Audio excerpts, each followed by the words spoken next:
Welcome back, everybody, to the Red Hot Locks Report. Great to have you back. It's a brand new season. Kimberly, how you feeling this week? I'm feeling good. I'm excited. That is awesome. We have a brand new season, lots of new stuff. The webisode is kicking. What do you think you do? Want to get started? I'm ready. All right. This is Kimberly Sargent with the news and notes.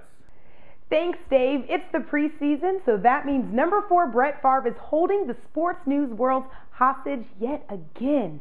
I am so sick of this guy that Lady Gaga has got nothing on this Wrangler wearing media whore.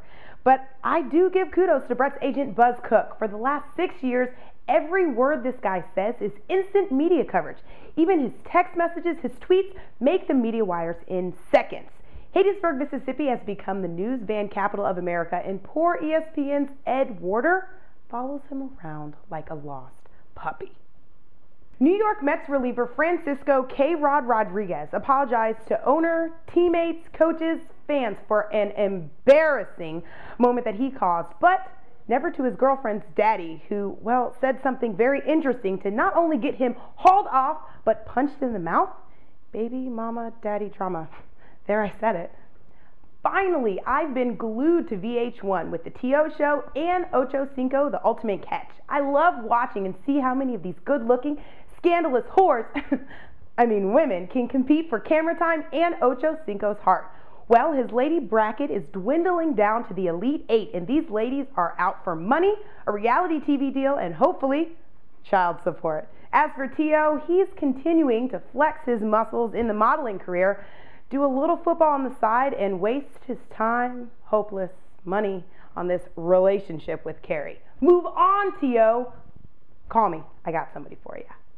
All right, Red Hot Locks fans, we have a great interview coming up next for you. We have Gil Walchuk of theFFLGuru.com coming in, part of the dynamic duo, giving us a little fantasy football action. Interview coming for you right now. Check it out. Hey everybody, right now we have the dynamic dual part of the FFL Guru. We have Gil Walchuk in studio. Gil, how you doing on the Skype cam? I'm great, Dave. How's it going out there? Everything is going fantastic, Gil. Let's jump right into the questions and get right at it. What do you think? Yeah, you got it. Hit me up. All right, here we go. The first question we're going to talk about is in 2 sections. I want to talk about draft strategy, and in particular, I want to talk about the wheel and how the wheel strategy affects on what you're doing and where the board is. At the number 12 or number 10 pick, depending on where you're at and which draft you're in, what's your best draft strategy for the wheel?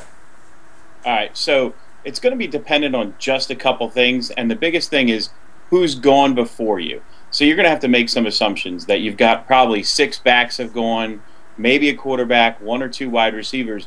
Your big challenge is to go back. I don't like that this year. I like the idea of taking a wide receiver with one of those 2 picks. Grab one of the top 3 or 4 wide receivers that are out there, swing back with a running back, and then wait for your second back to come back around.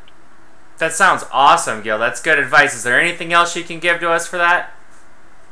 Well, the only other thing I'd say, again, you got to pay attention to what's going on. There's a possibility that one of the big quarterbacks is there, and there's a chance, and not a lot of people like this, but I'm a big fan of what we call the Bam Bam, and that's the quarterback wide receiver hookup. If you can grab a top 3 quarterback and a top 3 wide receiver that both play for their own team, say an Aaron Rodgers and a Greg Jennings, I think there's the value of a number 1 running back right there. I like it a lot, Gil. I like it a lot. Okay, let's get into our next question. And we're going to talk about some positions that not many people pay attention to. We're going to talk about the kickers and the defense. Gil, give me 2 kickers that you like this year and 2 defenses that are without a doubt better than a last pick. Well, it's fair enough because at the FFL Guru we don't talk defenses and kickers, so this will be the first and only time we do it all season. As far as kickers go, the biggest thing is you're looking for 2 things, a high-scoring offense and, if possible, a good weather team. So one of those, obviously, is the New Orleans Saints, and you're taking Garrett Hartley. He should have another big year. The other guy, obviously, I like is another high-scoring team. Kind of goes against that. I like Mason Crosby up in Green Bay. Most of the year, weather will stay decent. He'll have a little trouble at the end of the year. You could always look out to Denver again. Rarefied air in Denver, a guy like Matt Prater also. It was fantastic talking to you this week. We'll be sure to catch you next week, and thanks a lot again. I've got some questions about the Mike Anderson College Football Top 10. Take a great look. Let's go through the teams one by one, shall we? Mike said he likes Texas Christian University at number 10. I don't have a problem with that pick, except for I just don't know a lot about Texas Christian. Mike's kind of a West Coast guy. I'm sure he's putting it out there. Then we go with perennial powerhouse, Texas. Who doesn't like the Longhorns? Hook 'em horns. I like the metal hand. Hook 'em horns. Then we go OSU, Ohio State. Always going to be in somebody's top 10. You're never going to get rid of Ohio State. Then he's got Pittsburgh. Pittsburgh. Oh, hey everybody. Hey everybody. Big James Ellison from the NASCAR Report. Pittsburgh? Pittsburgh. Dave wants that. Are we talking about basketball or is this still football? Still football. Football? Pittsburgh? Okay, well, all right, we'll move on. The next one on Mike's list was Iowa.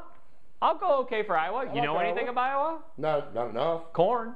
Got corn. Got corn, gotcha. Corn. And the next one is the Corn Huskers, Nebraska. I'll buy Nebraska. Sure. Sure. You skipped over Oklahoma, actually. Oh, sorry, missed Oklahoma. Sure, they got corn up there, too, though.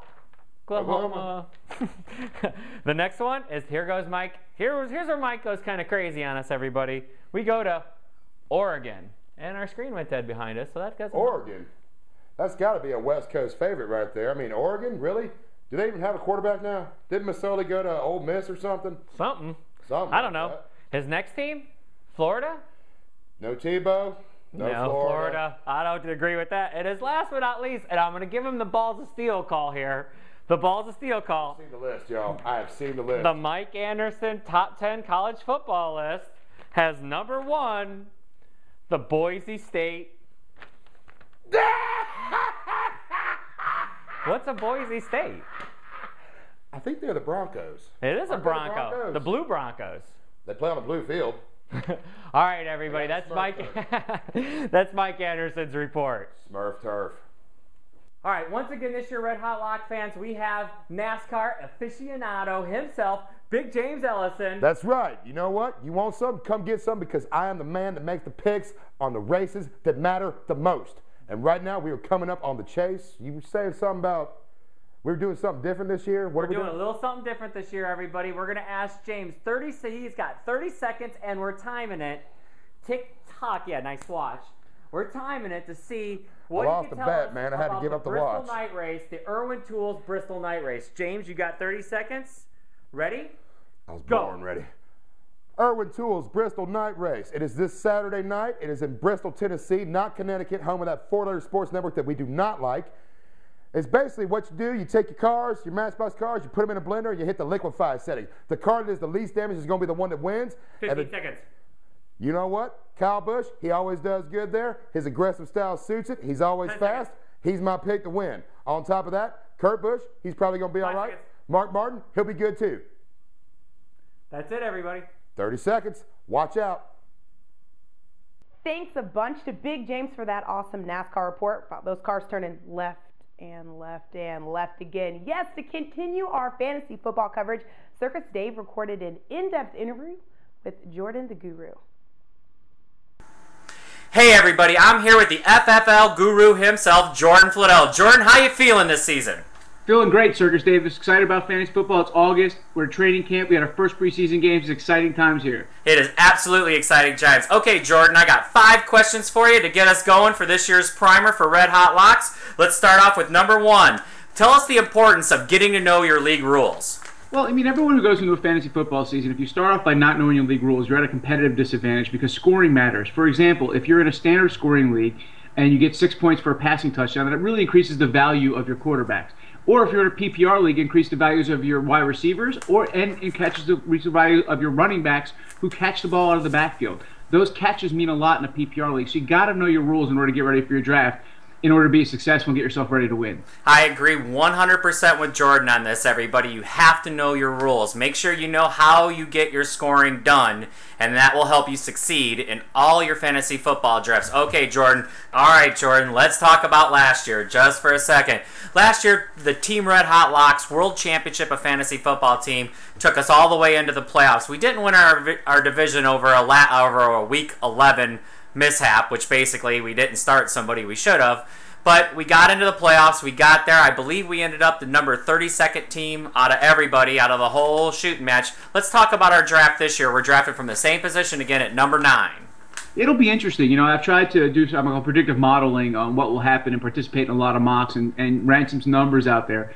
At 9, you're clearly looking for us. I think we'll be looking again at receiver, potentially at one of the late running backs at that position who we might be willing to take a gamble on and catch a lot of balls. Again, with the PPR format, we know that there's a premium on receivers for us. We're in a good spot to probably get one of the top ones. We definitely have to get one of them. And clearly for us, it's a matter of watching the board, right? Last year, I think we had a great strategy. I think we'll execute again with you and Jeff on the ground in Las Vegas, maybe leveraging our new Skype technology to go a little video, but be able to pull it through our strategy, challenge the board, look for value late. I mean, at this point, we have to see what happens. If by chance we get to round 3, 4, and we're staring out there and there's a quarterback out there we really love, we may have to take a chance on him this year because of the value you get there and pick a sleeper later. But I think we learned a lot last year. Hopefully we get the same type of good chemistry, good rhythm when we had Reggie Wayne and Larry Fitzgerald, which were great receivers for us until Kirk got hurt for that 1 week. And clearly this year we know we need a number 3 wide receiver because we suffered all last season, especially giving away Sidney Rice in week number 2. I mean, imagine our team at that point had we not dropped Sidney. Oh, I know, and Robert Meacham did well for us, but nowhere near what Sidney Rice did for the Vikings. That's absolutely true. That's absolutely true. Well, everybody, that's our interview with Jordan. I want to thank Jordan Fliddell from the FFL Guru. Thanks again, Jordan. You've been awesome. Thanks again, Dave. Thanks for having me on the show. I appreciate it. That was a great interview with Jordan, Kim, don't you think? It's Kimberly. But I do agree with you. Last year, Team RedHotLocks.com had our very own World Championship of Fantasy Football team in Vegas.